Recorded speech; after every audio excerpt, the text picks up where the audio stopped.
Hello, and welcome to yet another episode of the Diary of a Lawyer.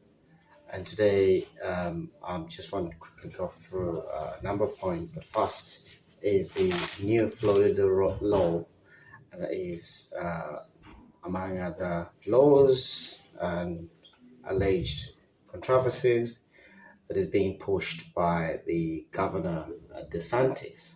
And this concerns the fears of what the press and critics call academic intimidation.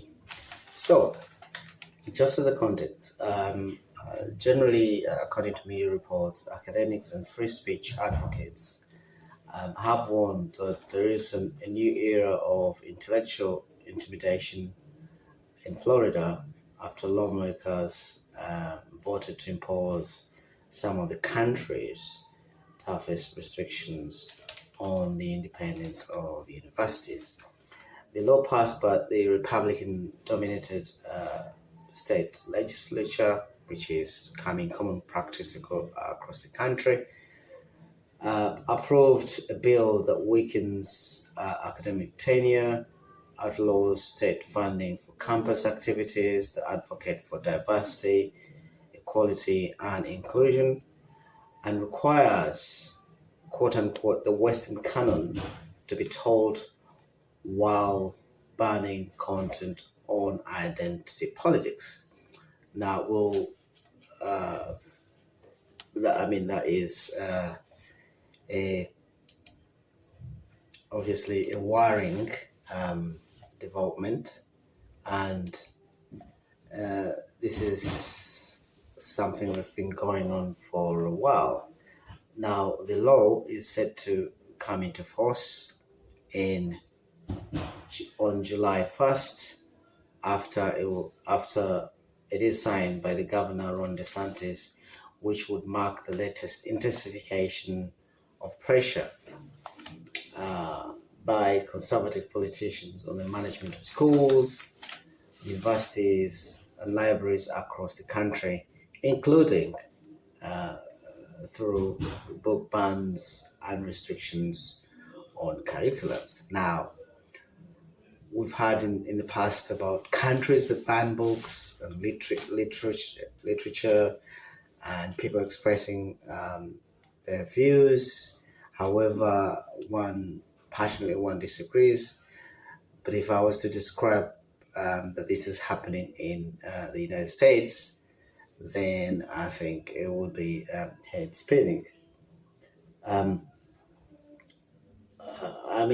according to some critics, they claim that they're living in a culture of fear and nervousness about repercussions. These are the some of the educators, and what comes. They say that this comes across that they should be careful in what they teach, according to Alexandra Cornelius, Director of Women's Studies at Florida International University. Now, the latest move follows recent actions and threats that have already sparred academics across Florida's publicly funded universities to censor um, courses, seek jobs elsewhere, and switch communication to personal emails to circumvent orders not to talk to the media. Um, the press reports quote Andrew Gothard, president of the United Faculty of Florida, which is an education union, are saying that it's hard to overstate how harmful this is going to be, and that they are already hearing across the state of faculty searches failing and retiring in droves or seeking jobs in other states to get away from what they call nonsense and propaganda. Now, DeSantis signed a Stop Woke Act, and what he terms as a Stop Woke Act in 2022, to restrict teaching on race and gender, and also to ban discussion on LGBT topics in schools and prevent academics testifying on policy and required universities to compile lists of diversity programs with the intention of asking their funding. He also, the Santos that is, changed the leadership at New College, which is a small liberal arts university, and appointed a trustee who is reported to be conservative, um, a conservative activist who attacks critical race theory. And since then, the librarian has been fired, and some faculty members have retired early or quit. And of course, in other developments, it's sort of in a nutshell, the bill passed last week essentially will strengthen the power of universities, presidents on hiring and requiring a review of academic tenure every 5 years. It also bars states on spending program or campus activities that advocate for diversity, equity, and inclusion, or promote or engage in political or social activism. Now, one has to wonder, as if that is not allowed at university, then what else is university, for? And it's breathtaking.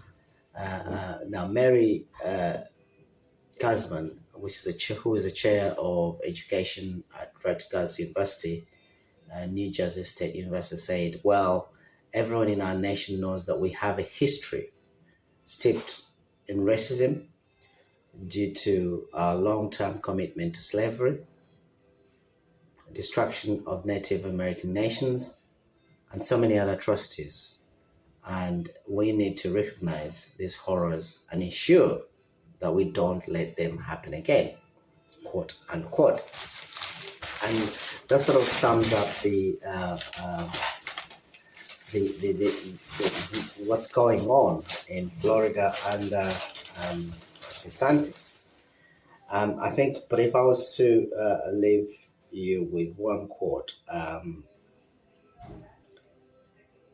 is this, which is one of the people concerned about what's going on in Florida, is that who say the people on all parts of the political spectrum should understand why we don't let whoever has more power decide what ideas can be discussed.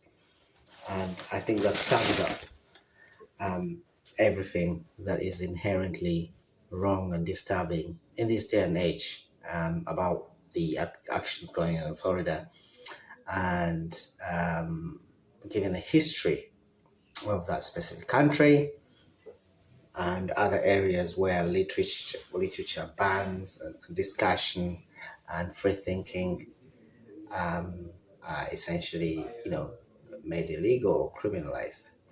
And so we shall watch developments, and we'll update you on what is happening in Florida. And so there we shall leave it on this episode of The Diary of a Lawyer. Thank you for listening, and we'll speak again. Thank you.